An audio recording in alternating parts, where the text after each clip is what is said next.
कुछ नेता तो झूठ की मशीन की तरह है। जब भी मुंह खोलते हैं धार धार धार धार धार AK-47 की तरह बस झूठ ही निकलता शुरू हो जाता है। आप लोगों से ज्यादा रेलवे के प्रति मेरा प्यार है, क्योंकि मेरा तो जीवन ही उसके कारण बना है। जो लोग अफवाहें फैला रहे हैं कि रेलवे का प्राइवेटाइजेशन हो रहा है, वो सरासर गलत है। सरकार 151 प्राइवेट ट्रेनों के प्रोजेक्ट को शुरू करने जा रही है। निजी कंपनियों से प्रस्ताव मांगे गए हैं। केंद्र सरकार ने रेलवे में निजीकरण की तरफ पहला बड़ा कदम उठा लिया है। रेल मंत्रालय ने 109 रूट्स पर यात्री ट्रेन चलाने के लिए प्राइवेट पार्टीज को इनविटेशन दिया है। इसके लिए प्राइवेट पार्टीज को 30,000 करोड़ का निवेश करना होगा। पहली बार रेलवे में यात्री ट्रेन चलाने के लिए प्राइवेट पार्टी को आमंत्रित किया गया है। कुछ नेता तो झूठ की मशीन की तरह है।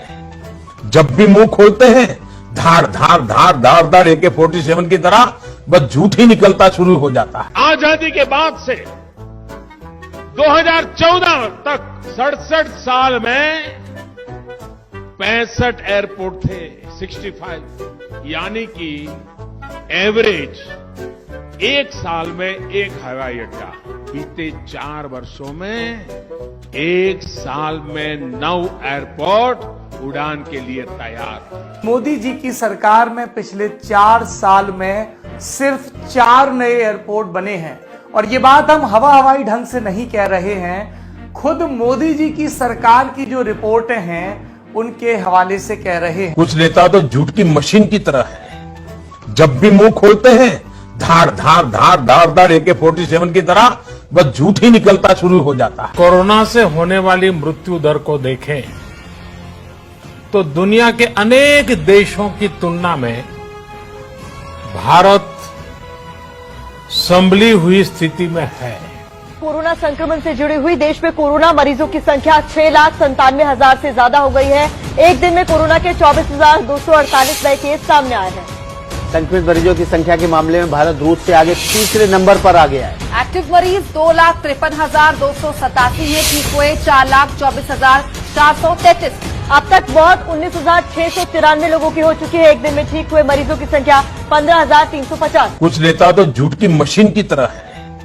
जब भी मुंह खोलते हैं धार धार धार धार धार AK-47 की तरह बस झूठ ही निकलता शुरू हो जाता है। न वहां कोई हमारी सीमा में घुस आया है, न ही कोई घुसा हुआ है, न ही हमारी कोई पोस्ट किसी दूसरे के कब्जे में है। इस वक्त की बड़ी खबर का रुख करेंगे। LAC के पास गलवान घाटी में झड़प वाली जगह से चीनी सेना 1 किलोमीटर पीछे हट गई है। दोनों सेना बातचीत के बाद नई पोजीशन में आ गई है। बफर जोन बनाने पर सहमति हुई है। ये तय हुआ है कि इसका उल्लंघन दोनों पक्ष नहीं करेंगे। और बड़ी खबर इस वक्त आ रही है कि LAC पर झड़प वाली जगह से चीनी सेना पीछे हटी है करीब 1 किलोमीटर। कुछ नेता तो झूठ की मशीन की तरह है। जब भी मुंह खोलते हैं धार धार धार धार धार AK-47 की तरह बस झूठ ही निकलता शुरू हो जाता है। भाइयों बहनों, 50 दिन मेरी मदद करें। देश 50 दिन मेरी मदद करे। अगर 30 दिसंबर के बाद कोई मेरी कमी रह जाए, कोई मेरी गलती निकल जाए, कोई मेरा गलत इरादा निकल जाए, आप जिस चौराहे में मुझे खड़ा करेंगे मैं खड़ा होकर के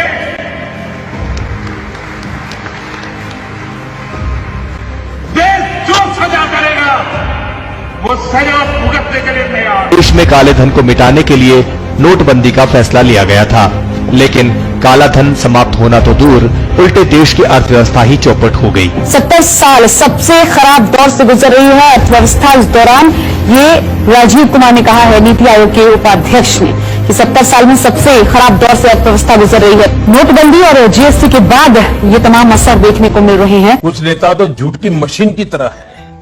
जब भी मुंह खोलते हैं धार धार धार धार धार AK-47 की तरह बस झूठ ही निकलता शुरू हो जाता है। कोई कांग्रेसी परिवार का व्यक्ति शहीद वीर भगत सिंह को मिलने गया था। प्रधानमंत्री मोदी जी, आप गलत सवाल कर गए। जवाहरलाल नेहरू ने न सिर्फ लाहौर सेंट्रल जेल में भगत सिंह से मुलाकात की, बल्कि उन्होंने इसके बारे में लिखा भी। 1929 में जब भारतीय स्वतंत्रता संग्राम तेज हो रहा था, तो भगत सिंह और बटुकेश्वर दत्त ने अंग्रेजों का ध्यान आकर्षित करने के लिए दिल्ली के ब्रिटिश विधानसभा हॉल पर बम फेंका।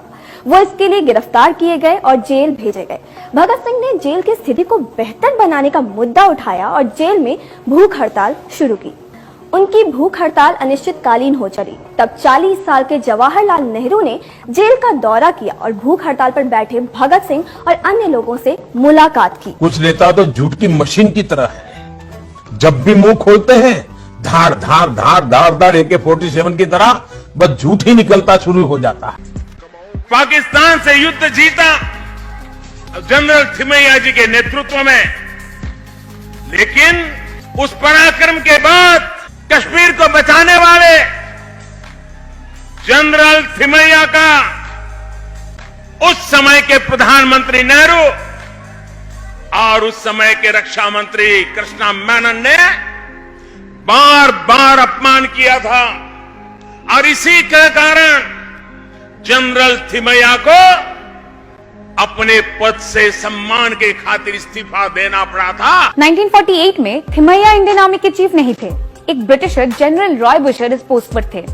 थिमैया 1957 में आर्मी चीफ बने और इस पोस्ट पर 1961 तक रहे। जनरल थिमैया ने 1948 में ना तो रिजाइन किया और ना ही रेजिग्नेशन ऑफर किया, और ना ही नेहरू ने उनका कभी अपमान किया।